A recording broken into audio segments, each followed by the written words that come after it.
Hello and welcome to my channel. This is April with inkycreationswithapril.com. I'm so glad you stopped by. Let's get started. We're going to use the Great Friends stamp set from Sweet and Sassy Stamps. There are coordinating dies to this set. I just don't happen to have them, but we're not going to cut anything out today, so it doesn't matter. But I just wanted you to know that there were coordinating dies with this set. I love these big sentiments, and I'm going to show you how to use those to create a fun background. So I love text backgrounds. I think they add a lot of interest to a background panel, but sometimes they don't always say what you want them to say. So we're going to make a text background using this. Friends are those rare people who ask you how you're doing and then wait to hear your answer. So I'm going to take this and we're going to mount this on an acrylic block. I usually don't stamp with acrylic blocks, but it works for this perfectly fine. I'm going to take a piece of craft cardstock. This is Neenah Desert Storm, and I'm going to take a distressed oxide brushed corduroy, to stamp with. So I want this to just be subtle, but I do want you to be able to see it in the background, and it just, like I said, it adds a lot of fun interest. So we're just gonna start stamping. Sorry, I kind of want to make sure I get it going nice and straight. And I'm just gonna keep stamping this, filling it in. So when we're done, it pretty much looks like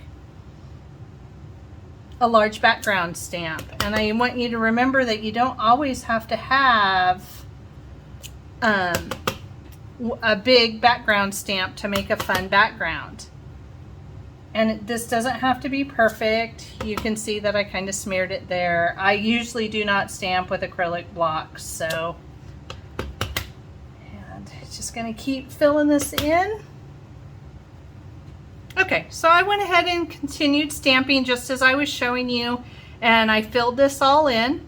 And so now I'm just going to deepen the outside of the edges and kind of just make a little halo effect here in the middle, darker around the outside. Again, this just adds a little interest to your background panel, and I think it really looks pretty. So I just have a blending brush.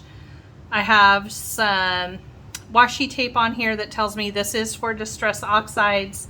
I do not use the same brushes for my oxides and my other inks. And I'm just going in just maybe about an inch, but heavier towards the very edge of the card.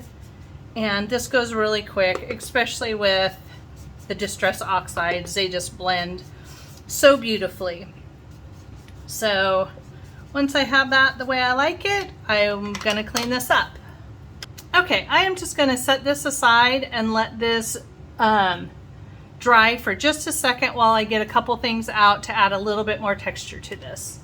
Gonna get a splat box and some mica stain, and I'm gonna give this a good shake. You can hear the ball in there shaking. You want to make sure all the mica is mixed up because it settles on the bottom. Once you can't see it on the bottom, you're good to go.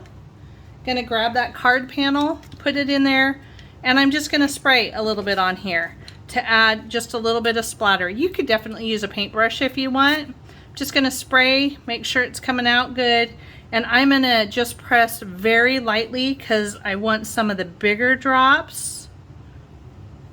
I don't necessarily, the farther down you press, the more splatter you get and the more fine it is. So I wanted some big drops and some small ones.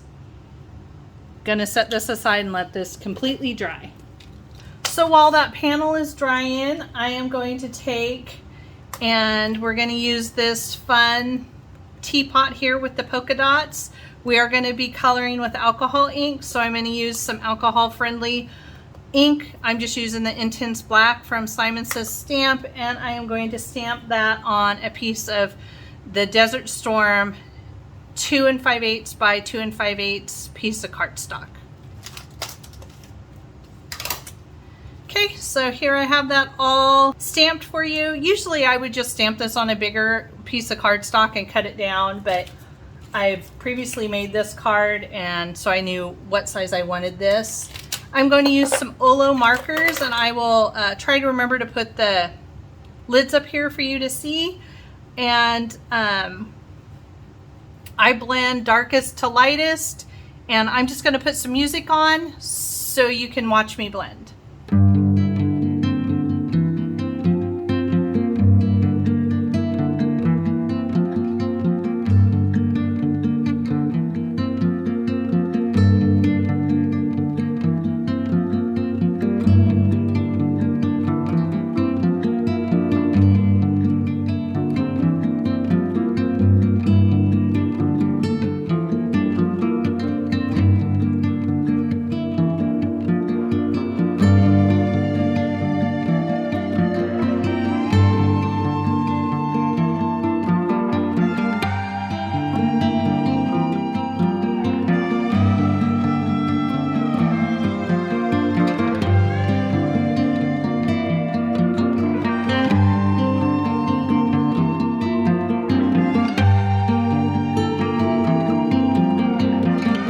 Okay, here is my finished image.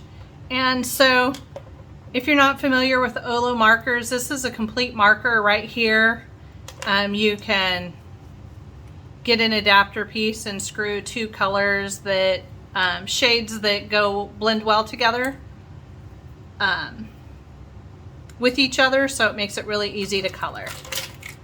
So now I am just going to adhere this to a piece of ivory cardstock that is just 2 3/4 by 2 3/4.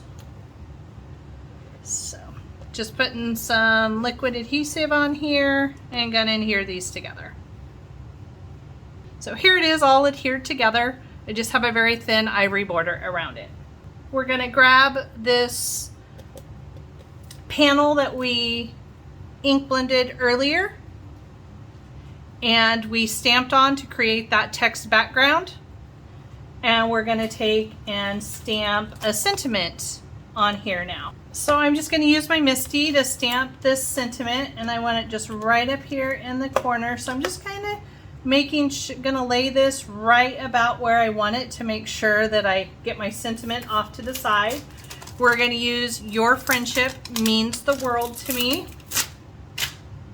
And I'm just going to make sure everything is right where it needs to be. Okay, I have this in place where I want it. I'm just gonna prep my cardstock here.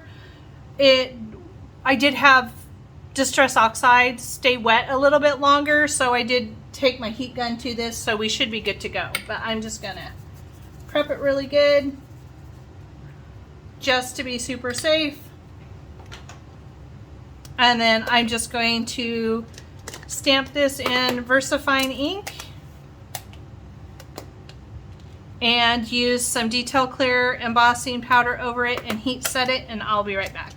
Okay, we've got the sentiment heat embossed up here, and now I'm going to use something I've enjoyed. I have a vast ribbon collection from years ago, and I've been reaching for it and grabbing it lately, so that's fun. So I am going to tie a quick bow, wrap this around just a couple times.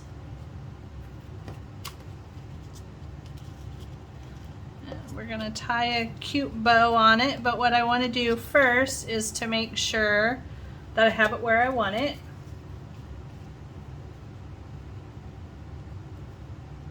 Yep, that's about it. I want to hold this into place, so I'm going to use a couple of my magnets for my glass board here. And I'm just going to tie a cute bow that goes about there. So I always just tie a knot first when I put it on my card because I want it to stay. So I am not great with bows. They never go the direction I want. I've tried all the tricks. So I just have learned to embrace what I get. And this is perfect. I'm just gonna trim a little bit off at an angle on both sides. And that's perfect. Okay. So now we need to put this on our background, and I'm just gonna pop that up with a little bit of foam tape. I just have the 3M foam tape here. I am gonna put some at the top and at the bottom so that my ribbon can run through the center and I don't have any bulk underneath this.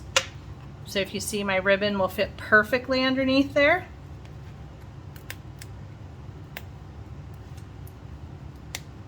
We will just take the back off, get this put into place, make sure my ribbon's not stuck anywhere, because I can move my ribbon around just a little bit if I want. So once I have everything exactly the way I want it, I can just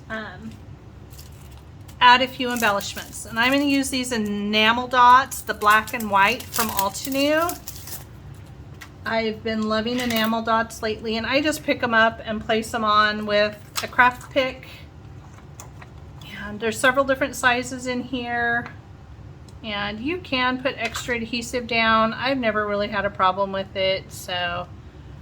And I put a couple on around my teapot here. And let's see, let's put one up here, and I'll continue to put these on and I'll be right back. So now all I have to do is just mount this on. I just have a card base here that I've made, and this is a landscape card. Gonna put plenty of glue on here because this is kind of warped a little bit from embossing. Gonna get that just in place, and then I will put something heavy on it to hold it into place. And this is my finished card. Thanks for stopping by. Make sure to like this video, subscribe to my channel, hit that notification bell. See you next time.